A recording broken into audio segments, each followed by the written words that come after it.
இந்த கிராமத்தை யாரும் வந்து பார்த்ததில்லை. அரசியல் ரீதியாக முன்னேற்றுவதற்காகவும் அறிவு சார்ந்து முன்னேற்றுவதற்காகவும் யாரும். அந்த வகையில் இந்த கிராமத்தை நான் வரும்போது நினைக்கின்றேன், தெரிவு செய்த விதம் என்பது சரியாகத்தான் இருக்கின்றது. முன்னைய காலங்களில் இவ்வாறான திட்டம் பெறும்போது ஏதாவது மக்கள் தொகை அதிகரித்த பிரதேசங்களில் இவ்வாறான திட்டங்களை ஏற்படுத்துவார்கள் அரசியல் ரீதியாக. ஏனென்றால் மக்கள் தொகை அதிகமாக இருந்தால் தான் பிரச்சாரம் செய்வதில் ஒரு எரிபொருள் பிரச்சனை வருகின்ற போது உலகளாவிய ரீதியில் அந்த எரிபொருள் பிரச்சனையை தங்கி இருக்கின்ற பல விவசாய பொருட்களோ அனைத்தும் விலை உயர்கின்ற தன்மை ஒன்று இருக்கிறது. அதனால் நாங்கள் பயம் மேற்படுகின்றது, உணவுப் பொருட்கள் வெளியேறுகிறது. ஆனால் நாங்கள் நினைக்கிறோம், ஒரு கிராமத்தை யாரிலும் தங்கி நிற்காமல் வாழ்வதற்கான ஒரு கட்டமைப்பை உருவாக்குவோமானால், ஒரு பொறிமுறையை உருவாக்குவோமானால் நாங்கள் தன்னிறைவான ஒரு வாழ்க்கையை, அழகான வாழ்க்கையை வாழக்கூடியது. அந்த வகையில் 6 தூண்களுக்கு அமைய நாங்கள் தெரிவு செய்திருக்கின்றோம். கல்வி, சுகாதாரம், இவ்வாறான அனைத்து 6 தூண்களை தெரிவு செய்து அந்த தூண்களை இந்த கிராமத்தை முன்னேற்றுவது. அதனால் அரசாங்கத்தால் மட்டும் இந்த வேலை திட்டங்களை முன்னெடுக்க முடியாது. நாங்கள் மாற்றத்துக்கு பயப்படுகின்றோம். நாங்கள் இதய சுத்தியுடன் செய்கிறோம், எந்த அரசியல் நோக்கமும் இல்லை கூடிய நிலை இருக்கிறது. இன்று எமது யாழ் மாவட்டத்தை பொறுத்த வரைக்கும் பாரிய பிரச்சனை வீதிகளில் குப்பை கொட்டுவது. நாங்கள் நினைக்கின்றோம், இந்த கிராமத்திற்குள்ளேயே அந்த குப்பையை இயற்கை விவசாயங்களுக்காக அல்லது அந்த குப்பைகளை வருமானம் ஈட்டக்கூடியதாக மாற்றக்கூடிய செயற்திட்டத்தை கூட இந்த திட்டத்தினூடாக முன்னெடுக்க முடியும். அவ்வாறென்றால் இந்த கிராமத்தில் இருக்கும் கழிவுகளை சிறந்த முறையில் தரம் பிரித்து சிறந்த முறையில் முன்னெடுக்கும் போது எமது பிரதேசமானது அழகாக மாறும். இதை ஒவ்வொரு கிராமத்திலும் செய்யும் போது கிராமத்திலிருந்து அதன் கூடாக வருமானத்தை ஈட்டக்கூடிய இவ்வாறு செய்யும் போது இந்த வீதிகளில் குப்பைகளை கொட்டுவர்களை பிடிப்பதற்கு சிசிடி கேமராவை பொருத்தி பிடிக்க வேண்டிய பொறுப்பில்லை. இன்று நான் பார்க்கின்றேன், பல இடங்களில் சிசிடி கேமரா போடப்படுது. நான் நினைக்கின்றேன், அதை சிறந்த முறையில் அவர்களது வீடுகளுக்கு சென்று சிறந்த முறையில் அந்த குப்பைகளை அகற்றுவோமானால் வீதியில் கொண்டு வந்து எறிய மாட்டார். நாங்கள் குற்றம் செய்பவர்கள் ஏன் செய்கிறார்கள் என்று நினைக்கவில்லை, அவர்களை பிடித்து தண்டிப்பதற்கு நினைக்கின்றோம். அதற்கான பொறிமுறை ஏற்படுத்தாமல் பயத்தினூடாக செய்வதற்கு நிற்கிறோம். ஆனால் நாங்கள் இவ்வாறான திட்டத்தை செய்வதனூடாக இந்த கிராமங்களில் இருக்கின்ற கழிவுப் பொருட்களை கூட சிறந்த முறையில் முகாமைத்துவம் செய்து அதனூடாக ஒரு வருமானம் ஈட்டக்கூடிய அல்லது உங்களது வீடுகளில் தருகின்ற பயிர்களுக்கு அதனூடாக கெமிக்கல் இல்லாமல் உரங்களாக மாற்றுவதற்கு கூட இந்த கழிவுகளை பயன்படும்.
செய்யணும்.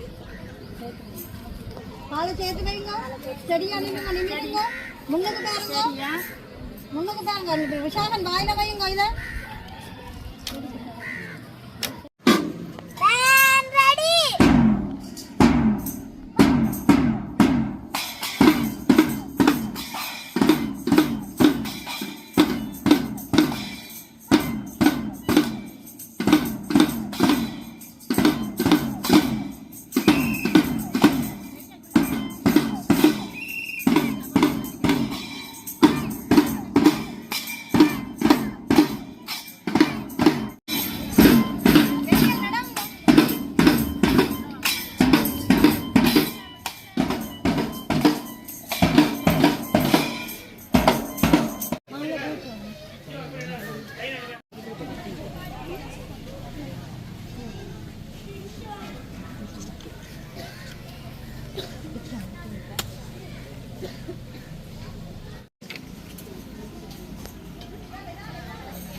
தேவாளர் காணா விலங்குவரன் ஐயா அவர்களை அன்போடு அழைத்திருக்கின்றோம்.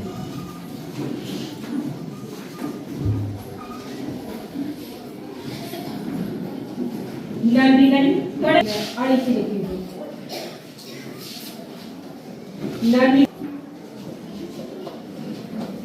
நன்றிகள்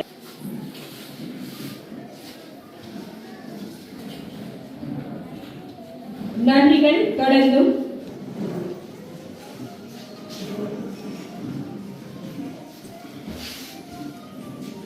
புதுமை வரவு புதிய எழுச்சி காணிட்டு உங்களுடைய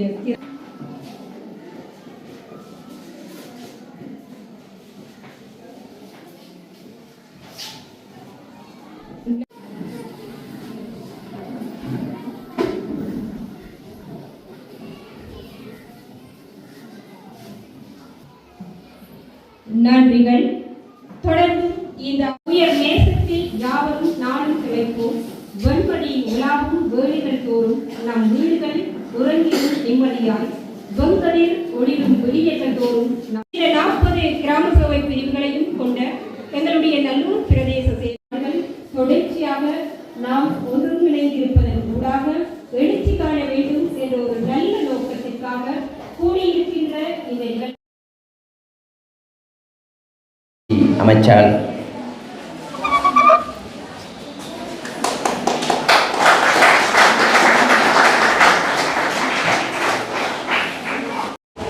இன்றைய தினம் கைத்தொழில் தொழில் முயற்சி அமைச்சினால் தேசத்தை கட்டியெழுப்புகின்ற வளமான கிராமம் என்ற கோட்பாட்டுக்கமைய எமது நாட்டின் ஜனாதிபதியின் எதிர்பார்ப்புக்கும் அமைய இன்றைய தினம் பூங்குவார் கிராமத்தை பிரதேச செயலாளரால் இனங்காணப்பட்டு இன்றைய தினம் தெரிவு செய்யப்பட்டிருக்கிறது.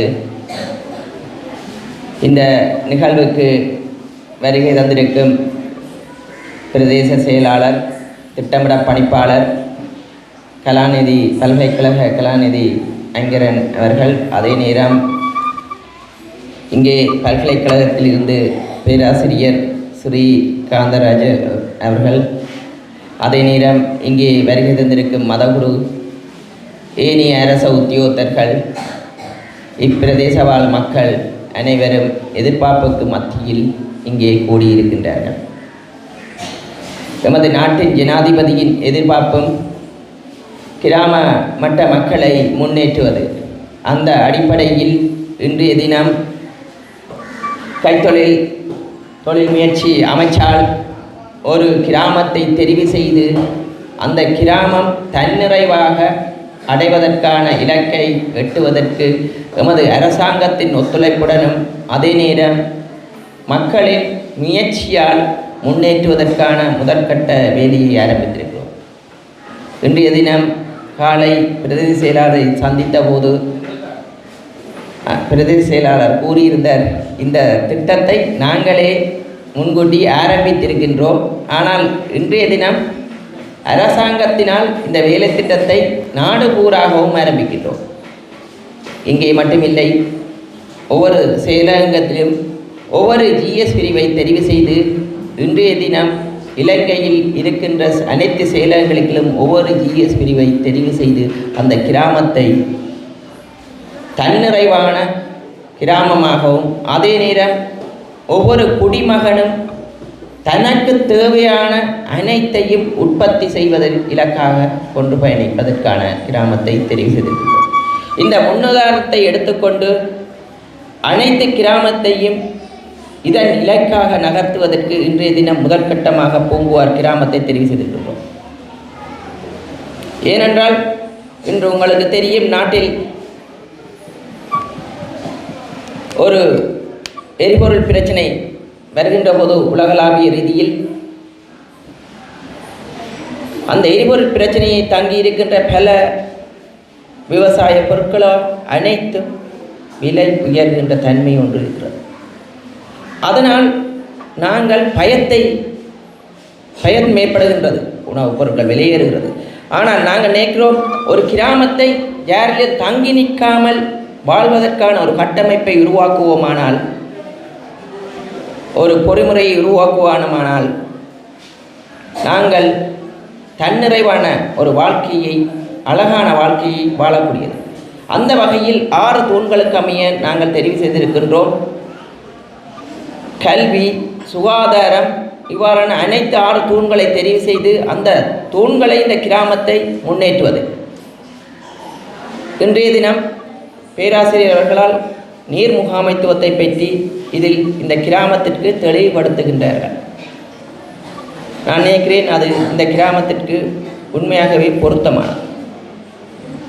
இந்த கிராமத்தில் முக்கியமான பிரச்சனை நீர் பிரச்சனை, அடிப்படையான பிரச்சனை. இன்று இந்த கிராமத்திற்கு மட்டுமில்லை,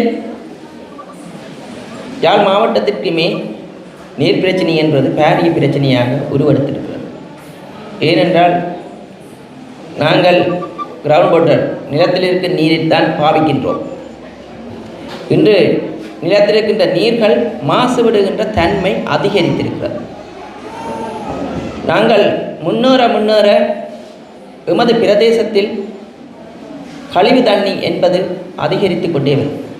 சுற்றுலா பயணிகள் அதிகரிக்கின்ற போது ஹோட்டல்கள், ஹாஸ்பிட்டல்கள், இவ்வாறான கழிவு முகாமைத்துவம், நீர் முகாமைத்துவம் எமது பிரதேசத்தில் குறையும். இன்று நான் பார்க்கின்றேன், பல இடங்களில் இரவு நேரங்களில் கொண்டு வாய்க்கால்களில் கழிவு நீர்களை ஊற்றுகிறார். அந்த முகாமைத்துவம் இல்லை. அதனால் இன்று நிலத்தடி நீர் மாசுபட்டிருக்கின்றன. அவ்வாறென்றால் இன்றைய எமது அரசாங்கமும் துரிதமாக நீர் விநியோகத்தை முன்னெடுப்பது தீர்மானித்திருக்கிறது. நான் நினைக்கின்றேன், இந்த கிராமத்திற்கு 1 மாதத்துக்குள் அந்த நீர் பிரச்சனையை தீர்ப்பதற்கு தீர்மானித்திருக்கின்றோம். நீர்ப்பாசன திணைக்களமும் கூறியிருக்கிறது. இப்போது ஒரு சில பிரதேசங்களில் நீர் கட்டமைப்புகளை செய்து வருகின்றோம். இன்றைய தினம் கதைத்திருக்கின்றேன். இப்பிரதேசத்திற்கு குடிநீர் பிரச்சனையை நிவர்த்தி செய்வதற்கு துரிதமாக நடவடிக்கை எடுக்கின்றோம். அந்த வகையில் நீர் பிரச்சனை முற்றுப்புள்ளி பெறும்போது உங்களது வாழ்க்கையில் சிறிது முன்னேற்றம் அடைவீர்கள். அதனால் இந்த கிராமத்தில் அடுத்ததாக கல்வி. இந்த கிராமத்தில் குடும்பங்களின் எண்ணிக்கை 120 குடும்பங்கள் இந்த ஜிஎஸ் பிரிவில் இருக்கின்றன. 120 குடும்பங்களுக்கும் இங்கே முன்பள்ளி ஒன்று இருக்கின்றன. முன்பள்ளிக்கு கூட எனது பன்முகப்படுத்த நிதியிலிருந்து ஒதுக்குவதாக தீர்மானித்துள்ளேன். இந்த கிராமத்தை யாரும் வந்து பார்த்ததில்லை. அரசியல் ரீதியாக முன்னேற்றுவதற்காகவும் அறிவு சார்ந்து முன்னேற்றுவதற்காக யாரும். அந்த வகையில் இந்த கிராமத்தை நான் வரும்போது நினைக்கின்றேன், தெரிவு செய்த விதம் என்பது சரியாகத்தான் இருக்கின்றது. முன்னைய காலங்களில் இவ்வாறான திட்டம் வரும்போது ஏதாவது மக்கள் தொகை அதிகரித்த பிரதேசங்களில் இவ்வாறான திட்டங்களை ஏற்படுத்துவார்கள் அரசியல் ரீதியாக. ஏனென்றால் மக்கள் தொகை அதிகமாக இருந்தால் தான் பிரச்சாரம் செய்வதில். ஆனால் நாங்கள் இங்கே 120 குடும்பங்கள், கிட்டத்தட்ட இந்த ஜிஎஸ் பிரிவில் 200 பேர். எங்களுக்கு டிஎஸ் அவர்களை கேட்கும்போது வறிய பிரதேசம் என்றால் இங்கே 4 பிரிவுகள் இருக்கின்றது என்று கூறுகின்றார். எங்களுக்கு இந்த 4 பிரிவுகளில் முன்னேற்ற வேண்டிய பொறுப்பு இருக்கிறது. அதேபோல் இந்த கிராமங்கள் மற்றவர்களுக்கு முன்னுதாரணமாக திகழ வேண்டிய பொறுப்பு இருக்கிறது, கடப்பாடு இருக்கிறது. அதனால் அரசாங்கத்தால் மட்டும் இந்த வேலை திட்டங்களை முன்னெடுக்க முடியாது. இன்று கிளீனிங் ஸ்ரீலங்கா திட்டத்தை பற்றி தெரிவிப்பதற்காக கலாநிதி அவர்கள் கோஆர்டினேட்டர், இந்த நாட்டு ஜனாதிபதி அவர்கள் எடுத்த 3 தூண் இருக்கிறது. எமது நாட்டில் டிஜிட்டல் மயமாக வேண்டும். அடுத்ததாக கிராமிய வறுமை ஒழிய வேண்டும். அதுதான் இந்த கிராமத்தில் சமூக சக்தி என்ற ஒரு செயற்திட்டத்தை தெரிவு செய்கின்றோம். உங்களுக்கு தெரியும், சமூக சக்தி என்றது ஒரு பேசுபொருளாக இருக்கிறது. நாங்கள் மாற்றத்துக்கு பயப்படுகின்றோம். நாங்கள் இதய சுத்தியுடன் செய்கிறோம், எந்த அரசியல் நோக்கமும் இல்லை. இந்த சமூக சக்தி என்பது எண்ணத்தை குறிக்கிறது. இதனால் வரைக்கும் ஒரு செயற்திட்டம் மேல்மட்டத்திலிருந்து தான் கொண்டு வரப்பட்டது. ஒரு வேலை திட்டம் மேலிருந்து தான் கீழே கொண்டு வரப்பட்டது. எமது அரசாங்கத்தை பொறுத்த வரைக்கும் இந்த கிராமத்தில் என்ன தேவை என்பதை இந்த கிராம மக்கள் தான் கூற வேண்டும். அந்த வகையில் கிராம மட்டத்தில் என்ன தேவை என்பதை கீழ்மட்டத்திலிருந்து மேல்மட்டத்துக்கு கொண்டு சேர்ப்பதற்காகத்தான் இந்த சமூக சக்தி செயற்திட்டம் உருவாக்கப்பட்டது. அந்த சமூக சக்தி என்பது ஒவ்வொரு ஜிஎஸ் பிரிவிலும் 15 தொடக்கம் 20 அங்கத்தவர்கள். அதே நேரம் புத்திஜீவிகளையும் உள்வாங்கலாம். அந்த புத்திஜீவிகள் வெளியில் இருந்தும் கூட அறிவுரைகளை வழங்கலாம், அல்லது வெளிநாடுகளில் இருந்து கூட அந்த புத்திஜீவிகள் இதற்கான அறிவுரைகளை வழங்குவதற்கான சந்தர்ப்பங்கள். அந்த வகையில் மக்களையும் அரசு திணைக்களங்களையும் ஒரு ஒன்றிணைப்பதற்கான ஒரு செயற்திட்டம். அதே நேரம் இந்த கிராம மட்ட மக்களின் தேவைகளை மேல்மட்டத்திற்கு கொண்டு போய் சேர்ப்பதற்கான ஒரு செயற்திட்டம் தான். அந்த வகையில் அனைத்து ஜிஎஸ் பிரிவுகளிலும் இந்த சமூக சக்தி செயற்திட்டத்தை நாங்கள் முன்னெடுத்துகின்றோம். அந்த வகையில் இன்றைய தினம் கைத்தொழில் மற்றும் தொழில் முயற்சி அமைச்சினால் இந்த கிராமத்தை முன்னேற்றுவதற்கான இந்த வேலை திட்டத்தை ஆரம்பித்திருக்கிறோம். அதில் இக்கிராம மக்கள் அனைவர்களும் வந்திருக்கிறார்கள். அதில் உள்ளடக்கம் ஒன்றை கூற வேண்டும். இன்று நல்லூர் டிஎஸ்எம்ஸுக்கு போய்க்க சின்ன கருத்தை கூறியிருந்தார். நாங்கள் இங்கே இருக்கின்ற வேலை செய்கின்ற ஸ்டாஃப் எல்லாருக்கும் அவர்களது கழிவுகளை கூட அந்த குப்பை பேப்பர்கள், பீஸா கட்டுகள், பேப்பர்களை கொண்டு வரும்போது அந்த வீணாக போகிற குப்பைகளை கூட ஒரு வருமானம் ஈட்டக்கூடியதாக மாற்றக்கூடியதாக நல்லூர் செயலகத்தில் செய்கின்றார்கள். ஏனென்றால் அந்த அவர்களது உத்தியோகத்தர்களது வீடுகளில் இருக்கின்ற கார்ட்போர்ட் பெட்டிகளை கொண்டு வந்து சேர்க்கும் போது அதை ஒரு தங்களது செயலங்களை முன்னேற்றுவதற்கான நிதி மூலங்களாக நாங்கள் நினைக்கின்றோம். அது குப்பை என்று அந்த குப்பையில் இருந்து கூட வருமானத்தை ஈட்டக்கூடிய நிலை இருக்கிறது. இன்று எமது யாழ் மாவட்டத்தை பொறுத்த வரைக்கும் பாரிய பிரச்சனை வீதிகளில் குப்பை கொட்டுவது. நாங்கள் நினைக்கின்றோம் இந்த கிராமத்திற்குள்ளேயே அந்த குப்பையை இயற்கை விவசாயங்களுக்காக அல்லது அந்த குப்பைகளை வருமானம் ஈட்டக்கூடியதாக மாற்றக்கூடிய செயற்திட்டத்தை கூட இந்த திட்டத்தினூடாக முன்னெடுக்க முடியும். அவ்வாறென்றால் இந்த கிராமத்தில் இருக்கும் கழிவுகளை சிறந்த முறையில் தரம் பிரித்து சிறந்த முறையில் முன்னெடுக்கும் போது எமது பிரதேசமானது அழகாக மாறும். இதை ஒவ்வொரு கிராமத்திலும் செய்யும் போது கிராமத்திலிருந்து அதன் கூடாக வருமானத்தை ஈட்ட முடியும். இவ்வாறு செய்யும் போது இந்த வீதிகளில் குப்பைகளை கொட்டுவர்களை பிடிப்பதற்கு சிசிடி கேமராவை பொருத்தி பிடிக்க வேண்டிய பொறுப்பில்லை. இன்று நான் பார்க்கின்றேன் பல இடங்களில் சிசிடி கேமரா போடப்படுது. நான் நினைக்கின்றேன் அதை சிறந்த முறையில் அவர்களது வீடுகளுக்கு சென்று சிறந்த முறையில் அந்த குப்பைகளை அகற்றுவோமானால் வீதியில் கொண்டு வந்து எறிய மாட்டார். நாங்கள் குற்றம் செய்பவர்கள் ஏன் செய்கிறார்கள் என்று நினைக்கவில்லை, அவர்களை பிடித்து தண்டிப்பதற்கு நினைக்கின்றோம். அதற்கான பொறிமுறை ஏற்படுத்தாமல் பயத்தினூடாக செய்வதற்கு நிற்கிறோம். ஆனால் நாங்கள் இவ்வாறான திட்டத்தை செய்வதனூடாக இந்த கிராமங்களில் இருக்கின்ற கழிவுப் பொருட்களை கூட சிறந்த முறையில் முகாமைத்துவம் செய்து அதனூடாக ஒரு வருமானம் ஈட்டக்கூடிய அல்லது உங்களது வீடுகளில் தருகின்ற பயிர்களுக்கு அதனூடாக கெமிக்கல் இல்லாமல் உரங்களாக மாற்றுவதற்கு கூட இந்த கழிவுகளை பயன்படுத்தும். அதற்கான செயற்திட்டங்களையும் இதனூடாக வகுத்து ஏனைய கிராமத்திற்கு முன்னுதாரணமாக திகழும் போது இந்த முன்னுதாரணத்தை கொன்று துரிதமாக மற்ற கிராமங்களை அரசாங்கத்தால் முன்னெடுப்பதற்கான செயற்திட்டம் தான் இது. உங்களுக்கு ஒரு புக் கொண்டு தருவடும் பிறகு அதில் பல அறிவுரைகள் கொடுக்கப்பட்டிருக்கு. அது சுகாதாரம் சகல அறிவுரைகள். நாங்கள் ஒரு கிராமத்தை சுகாதார தேவைகளாக மாற்ற வேண்டியது. இயற்கை முறையில் சிறந்த உணர்வை நுகர்வோமானால் நாங்கள் ஆஸ்பத்திரிக்கு செல்வது குறைவாக இருக்கு. முன்னைய காலத்தில் 90-95 வரைக்கும் ஹாஸ்பிட்டலுக்கு போகாமல் இருந்த வரலாறும் இருக்குது. ஏனென்றால் அன்றைய காலத்தில் உணவு பழக்கம் அந்த உணவு பழக்கத்தை ஏற்படுத்துவதற்குமாகத்தான் இந்த கிராமத்தை ஒரு சுகதேவியான நல்ல கிராமம், நோய்வாய்ப்பற்ற கிராமமாக மாற்றுவது, அனைத்து எதிர்பார்ப்புகளை நிறைவேற்றுவது, அனைத்து கிராமங்களுக்கு முன்னுதாரணமாக திகழ்வதற்கான கிராமமாக மாற்றுவதற்கான ஒரு தூரநோக்கு சிந்தனையுடன் உமது ஜனாதிபதி அவர்களின் கைத்தொழில் அமைச்சாலும் இந்த நடவடிக்கை எடுத்திருக்கிறது.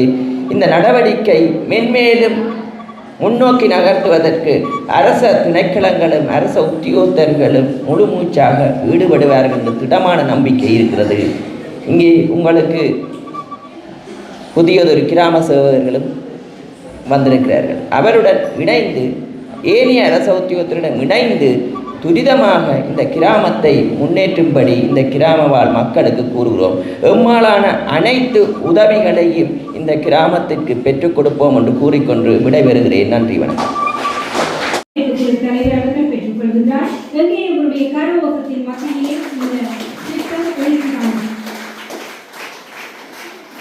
நன்றிகள். தொடர்ந்து இரண்டாவது பிரதியை எங்களுடைய பேராசிரியர் ஐந்திரளிதா அவர்கள் பெற்றுக்கொள்கின்றார். மூன்றாவது பிரதியினை எங்களுடைய பிரதி செயலாளர் அவையார் அவர்கள் பெற்றுக்கொள்கின்றார். உண்மையே இந்த நிகழ்ச்சியினுடைய ஆக்கப்பூர்வமான பணிகளுக்காக பிரதி செயலாளரோடு இணைந்து எங்களுடைய உற்பத்தி திறன் உத்தியோகர்கள் இருவரும் மிகவும் தேசத்தை கட்டியெழுப்பும் பலமான கிராமமெனும் தேசிய வேலை திட்டத்தின் சமூக உற்பத்தி திறன் மாதிரி கிராமங்களை ஆரம்பிப்பதற்கான அங்குரார்ப்பண நிகழ்வு யாழ்ப்பாணம் பூம்புகார் பகுதியில் இன்றைய தினம் இடம்பெற்றது. இதன்போது பாராளுமன்ற உறுப்பினர் இளங்குமரன் கலந்து கொண்டு நிகழ்வை சிறப்பித்தார்.